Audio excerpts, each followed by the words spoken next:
Ações ordinárias, ações preferenciais, unit.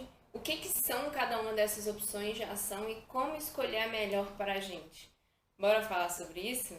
Oi, investidores! Meu nome é Amanda Cecília, eu sou especialista em investimentos e se esse assunto te interessa, não deixa de se inscrever aqui no canal e me segue também lá no Instagram para não perder nada. E vamos então falar sobre os tipos de ação. Primeira coisa, né?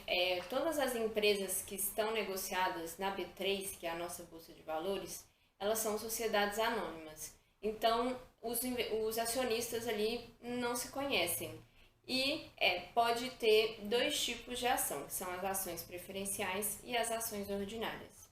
As ações ordinárias, elas terminam ali o ticker, né? Que é aquela sigla, aquele nomezinho que você usa para procurar a ação no home broker, ela finaliza sempre com 3. E é uma ação que te dá direito a voto na assembleia ali dos acionistas.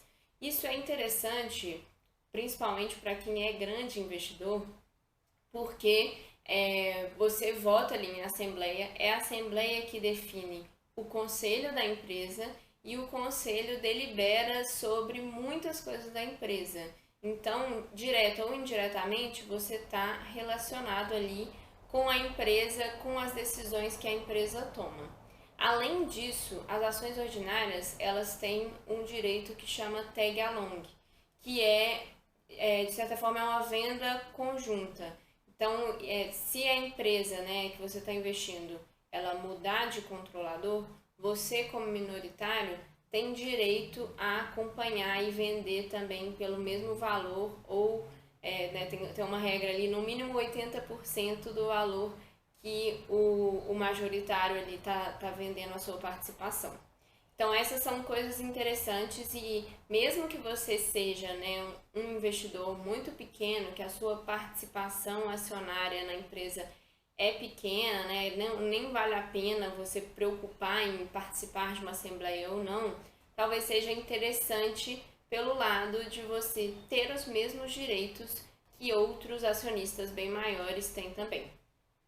Já as ações preferenciais, elas não têm esse direito a participar da assembleia ali dos investidores. Ela não tem direito a voto. E aí, em contraposição, os investidores eles têm que ter pelo menos um dos 3 direitos que eu vou falar aqui.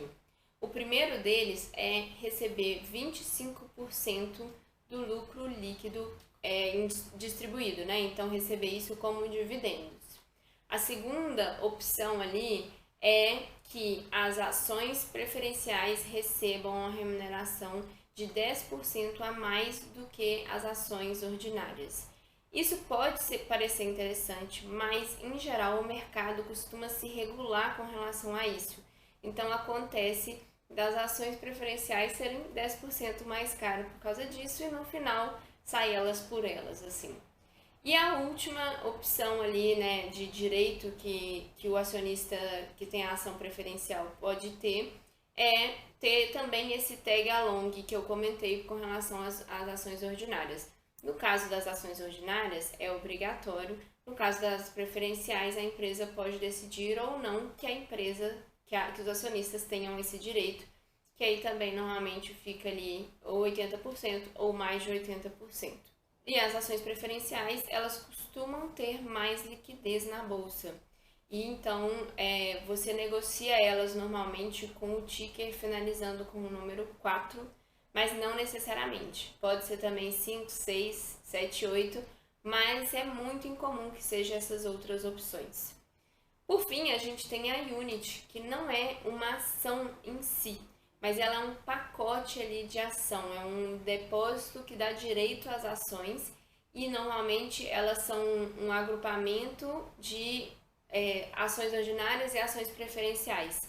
Qual é a proporção entre esses dois? Isso varia de cada empresa e dá para consultar isso lá no site da B3, nas informações de cada uma das empresas, mas é muito comum que sejam 2 ações ordinárias para uma preferencial e aí isso te dá algum benefício da ordinária e algum benefício da preferencial ali, né? Então, você tem ali direitos assim como acionistas maiores e você também costuma ter uma liquidez ali nessas ações unit.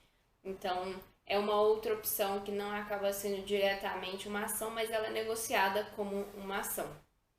Além disso, né, as empresas elas não podem ter mais ações preferenciais do que ações ordinárias. É no máximo 1 para 1. Então, pelo menos metade, metade ou mais ações ordinárias do que ações preferenciais. E de certa forma, as ações preferenciais são como você entrar como investidor em um negócio, mas você não vai opinar em nada da empresa, você só vai receber o resultado. E nas ações ordinárias, você direta ou indiretamente participaria ali das decisões das empresas. Em questão de níveis de governança, né, as empresas elas estão cada vez mais caminhando para só ter ações ordinárias. No exterior é bem mais comum que só se tenha ordinária, não costuma ter outras opções. Aqui no Brasil que a gente tem ainda essas opções entre ação ordinária e preferencial. E dentro mesmo da nossa própria bolsa, né, a gente tem diferentes segmentos de listagem, que são agrupamentos ali das empresas que, dependendo de em qual grupo você tá, você tem que cumprir algumas exigências para definir o seu nível ali de governança da empresa. E o último nível, né, o que tem maior governança, ou seja, é mais transparente, é a melhor opção ali, é o novo mercado. E no novo mercado, as empresas que estão nesse segmento, né, elas só podem ter ações ordinárias. Então, é uma tendência maior. Acho que tem aí a questão de pesar à medida que você está investindo numa empresa olhando bem para o longo prazo, talvez seja mais interessante as ações ordinárias por você ter esses direitos que a gente comentou. E até mesmo grandes empresas, né, acontecem de elas serem vendidas. Então, esse tag along, né, essa participação, ela vale a pena você preocupar com ela quando você olha muito para longo prazo. Mas, se você não pensa em investir em ações tão para longo prazo, está pensando em um prazo ali de 2, 3 anos ou até menos, aí nesse caso não faz tanta diferença e, em geral, as ações preferenciais têm mais liquidez, então talvez seja mais fácil negociar elas. Eu, particularmente, costumo dar preferências para ações ordinárias.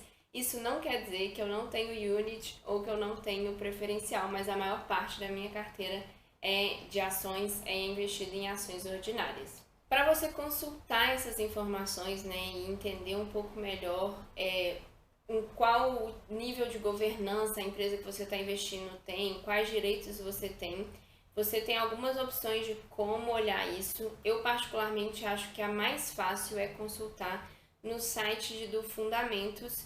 Lá você tem que fazer um login, mas depois que você faz esse login, você pesquisa o nome da empresa e você consegue ter todas essas informações de qual é o tag along, né? Qual é o percentual ali de tag along, quais são os acionistas da empresa, e você consegue entender um pouco melhor especificamente ali do caso que te interessa, da empresa que te interessa.